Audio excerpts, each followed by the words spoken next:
Alright, fess up. Which one of you told the chickens it was okay for them to start evolving back into dinosaurs? Because it wasn't me. I know better. So just admit it. I promise I won't get too mad. Alright, I'm supposed to be recording an intro for a video. Hi there. My name's Dragon. I'm a variety streamer who normally has a bit of a foul mouth, but is currently struggling because if I don't put a profanity filter on myself for this series, YouTube's gonna give it the old yeller treatment. Since the Overlord's in charge of this site didn't destroy the first episode, that means it's time to cover our next weird creature from the New World.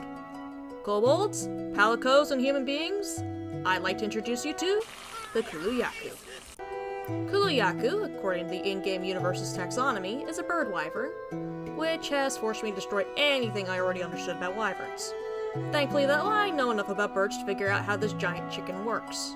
Kulu are another chimeric combination in Monster Hunter. Birds and a dinosaur of some kind, most likely a raptor of some kind, depending on if the person who designed this thing was watching Jurassic Park at the time. The feathers seem to be purely decorative, probably used to attract mates of some kind.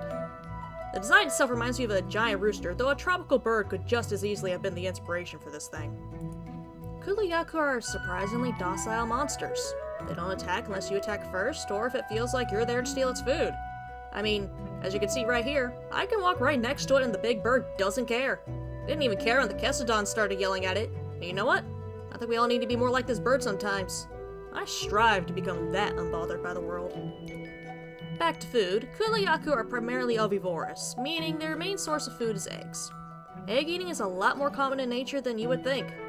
Eggs are filled with nutrients that are supposed to be for the growing embryo inside of them, with the shell existing mainly just to keep the unborn animal from dehydrating. To the parents, this means that the main thing they have to worry about is keeping the eggs warm. To other animals, an unattended nest is the equivalent of an all-you-can-eat buffet where the food is actually good all around. And in the New World, nearly everything lays eggs of some kind, meaning that the Kulu have plenty of options for a good meal. They wait until the nest is left unguarded, calmly stroll their way over to the eggs, and hightail it out of there with their snack of the hour. And even if they get caught, their powerful eggs give them enough speed and stamina to get away before the parents even really have a chance to stop them.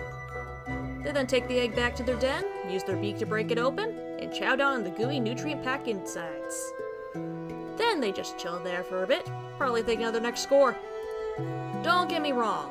Even though these guys are chill and would rather run if they get caught in the process of their kidnapping attempts, they'll still defend themselves if attacked.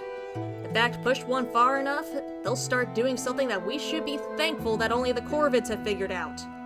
They start showing off primitive tool use. Or at least the panicking bird equivalent of it.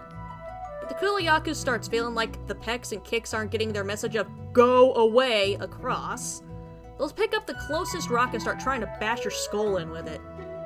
Understanding tool use of any kind, even something as simple as crushing things with a rock, is a sign of some pretty high intelligence in an animal.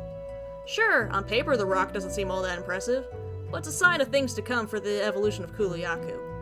And birds in real life are already starting to figure this out. Best example of this is corvids, and that should scare us. Be glad the Kulu haven't figured out how to bend wires to grab things, yet the guild's gonna be screwed when they do. But that's going to be it for this episode. For those who did tune in, I do hope you enjoyed.